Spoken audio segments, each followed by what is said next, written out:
Welcome to Created to Write, the podcast where we turn blank pages into finished work. Whether you're just starting out or ready to take your writing to the next level, you'll find encouragement, honest conversations, and practical strategies to help you grow in confidence, creativity, and craft. Grab your notebook and pen, open your laptop. Let's create words that impact the world together.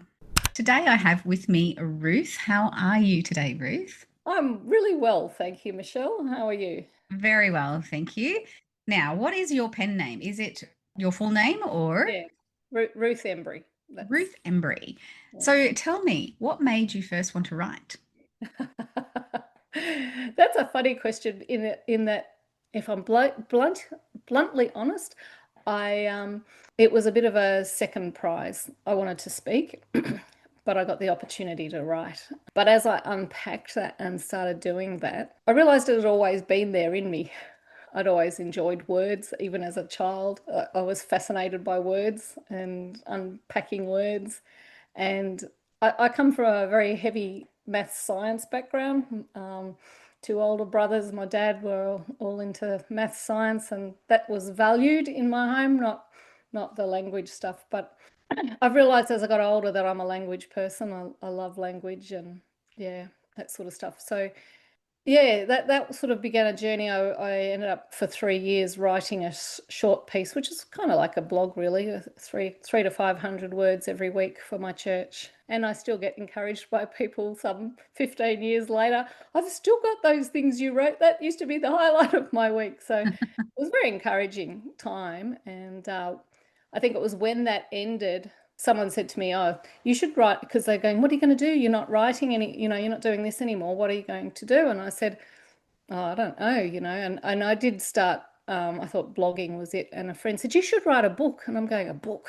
That's a lot of words. I don't think I've got a book in me," And anyway, that's another funny story because I still remember, you remember those moments, they sort of stick in your head. And I was at a local shopping mall and I was in the toilet and God dropped in the chapter titles to me Wow. of my first book. And yeah, it took me a long time because I think because probably insecurity and uncertainty about, would anybody read it, or how do I go down this path? But yeah, that started the journey into writing a book.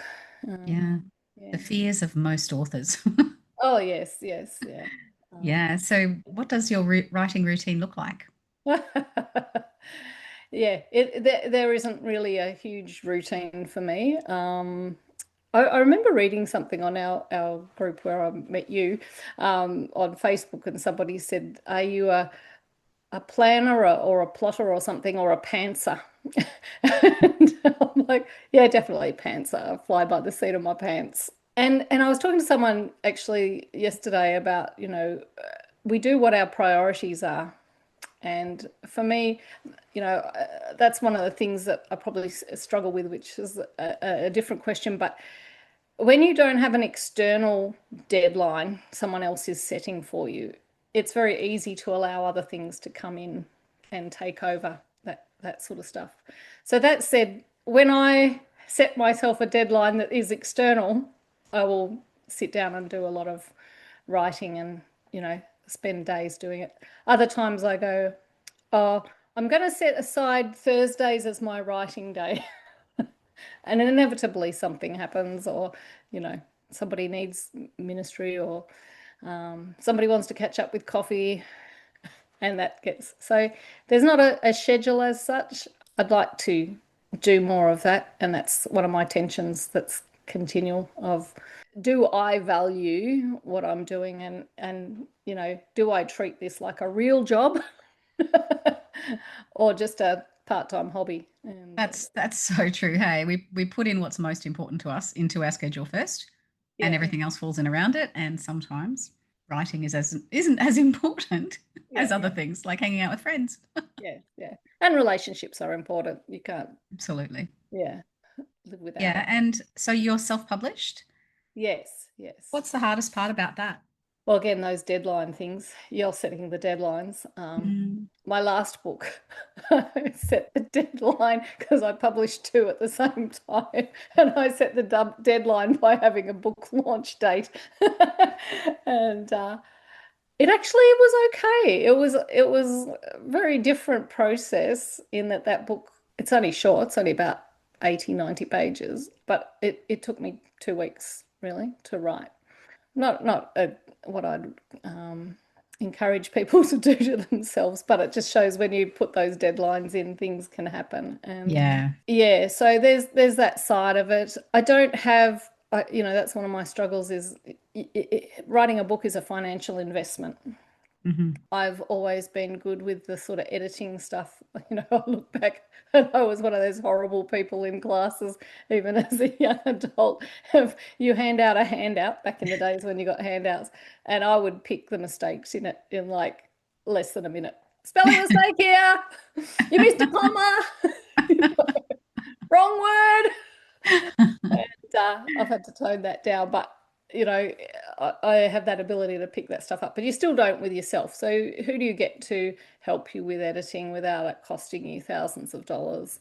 All of those sorts of things. I've got a husband who is a has a graphic design background, which has been great. So I've actually done my own covers as well and had a lot of fun with that and Hmm. realized I enjoy that sort of thing too. So yeah, it's an interesting journey. You've got to go with what you've got, the gifts and abilities that you've got. And I guess I'm fortunate in that sense that I can do that. Some people might say it needs a good cleanup. I don't know. I read a lot of stuff that's published by major publishers and people who are getting paid a lot of money for their books and have been edited by, however many people, and you find terrible mistakes in them constantly. And I think, oh, well, my little ones are not so bad then. I don't know. Have I gone off the question? Uh, You're doing fine. You're doing fine. yeah. So tell me about your publishing house and how that came about. Well, that was interesting because when I wrote my second book, which is called Truth, Exploring Truth in a Post-Truth World. And I was just reading a few blogs and I was looking at because I did my first one through KDR. KDR, is it? The Kindle one? I don't know. KDP? KDP, yeah. And I really was struggling because I went to order some more books and they was only publishing in America, like printing in America there. So you had to print your books in America and then get them shipped out. And they were going to ship for my author copies, they were going to charge me shipping on each book as an individual book. It was like $500. I'm like, what the? And so I in the Facebook group, I was looking at stuff and people got me onto IngramSpark and they were in Melbourne. They locally print, and I thought, well, this is much better and I have a lot more control. So I was looking into all of that and reading some blogs, and somebody had talked about a blog about they did their own publishing house because it made you look a bit more professional. You actually have a publishing house. It doesn't cost you anything to do that. And you might actually find other people who are interested in that. And that took me down a whole path of I just went, I like that idea, and what would I do with that? And so I had a lot of brainstorming with my husband about that, and the name just popped into my head, Voice in the Dark, and I thought, oh, I like that. It's kind of, what are we doing here? We want to, I'm very much about kingdom. So, the whole Lord's Prayer, your kingdom come here on earth as it is in heaven. So what does that look like for us? Well, that part of that, Jesus says you're the light and the salt. So that kind of hit in there. There's a verse that says a voice crying in the wilderness, but I had that kind of the voice in the dark thing. And then I thought, well, stories are so powerful and important. Everyone has a story. And that story, especially the story of what God's done in our lives and how He's transformed us, has so much power. And I go back to years ago having conversations with my dad, and he had some interesting ideas about the world. And he'd sort of want to have these arguments with you. And it just came out of my mouth one day was, I feel like every time I come here, you're encouraging, you're trying to encourage me not to be a Christian. And I said, but I've had an experience of God. I can't shift that. You're never going to take that away from me. I've had an encounter. And that stopped him from having those arguments because you can't argue with someone's story and someone's experience. And so I just had this idea of, well, how do I help people to share their story. So I've had a few conversations with people who want to do books. We haven't got to a book yet, but I've got another part of that, which is like blog size stories of what God's done in people's lives. And so that's for people who are books way out there. And I've got a few of them sort of, it's keeping up with people to say, come on, bring it in. But yeah, so that's just kind of growing out of there, of using that as a tagline for events and things as well. So Sounds yeah, great. yeah. Yeah. Tell me what the highlight of your author career has been so far. There's a few little ones, I think, and they're unusual in a lot of ways. When I wrote my first book, I had a letter from someone in South Africa who I didn't know, who bought my book and read it and wrote a beautiful like review that I since have used. But yeah, that was pretty cool because you're sitting there going, okay, now I've reached out past my own circle of people who know me. Yeah, and even with the last ones, the last two, I've had a couple of sales in the UK and Germany of unknown people. Congratulations. So yeah, I'm not selling by hundreds and thousands, but those little things you go, well, it's going outside past our circle then.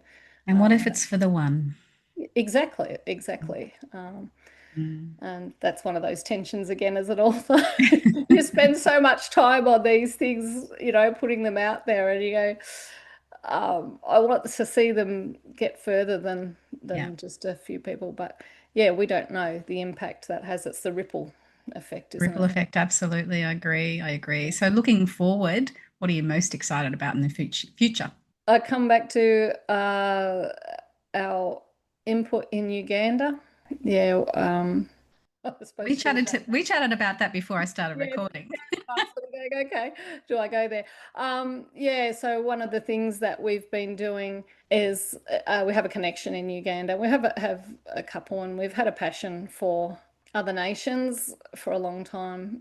Just there's been opportunities where we've been invited to use my husband and I, we've been invited to use our skills and abilities in other countries. And one of them, he's got an architectural background, so we've been involved in a school in Indonesia, which has a whole backstory to that too, how that came about. But I ended up doing a couple of weeks as a teacher over there. But yeah, in Uganda, having had the privilege last year to go and do some inner healing training with them, which is part of my passion.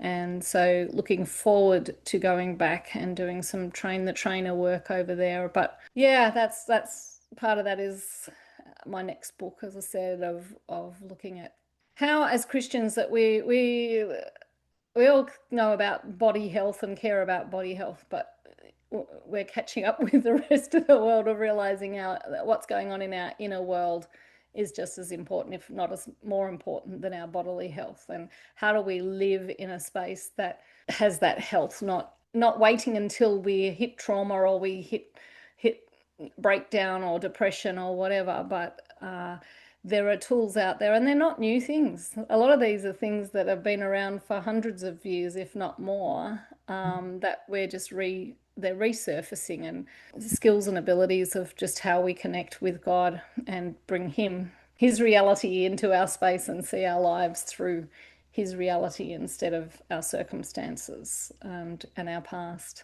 And Yeah. I love that. That excites me beyond measure, is seeing people set free from a lot of lies and pain of the past, and being able to walk taller and freer. It's great. Love that. Thank you for joining me here today, Ruth. If you haven't hit that like and subscribe button, now is a really good time to do it, and go and follow Ruth on socials or whatever links I'm going to drop below for you to follow her on, and find her books because I'm sure they are wonderful. I'm looking forward to reading a couple of them soon. So, parting words of wisdom. What would you like to say to the person who hasn't started writing yet, or who has started writing and stopped? I think it comes back to what lots of people say, just write stuff. If you want to write and you never put pen to paper, you will never write. So you have to start something. Maybe you start with your shopping list. But no, seriously, like for me, a lot of it came out of journaling. And just starting in that space of writing down what am I thinking today? What am I feeling today? What is God saying to me today? And get used to writing for no one in a space that's safe, because that's one of the big things that stops us. I mean, we all know that when I'm not feeling safe, when I'm feeling vulnerable, I don't want to put it onto paper. But yeah, if you've got a story to share and you want encouragement, I'm there behind you, and I'm sure lots of other writers will do that too. But finding someone to champion you in that place and set you some deadlines. I'll come back to that of you need to have this done by now. Yeah, just go for it. You've got nothing to Wonderful. lose. Absolutely nothing to lose. Yeah. So true. Well, thank you for joining me. And everybody who's still watching, remember you were created to create, and perhaps you were created to write. Thanks, Thanks, Ruth. Michelle. Okay, bye. Thanks for hanging around till the end. If you've enjoyed today's episode, I'd love for you to leave a review and share the podcast with a friend. And while you're at it, jump into your favourite bookseller site and leave a review of a book you've loved reading. Until next time, keep reading, keep writing, and always remember you were created to create, and perhaps you were created to write.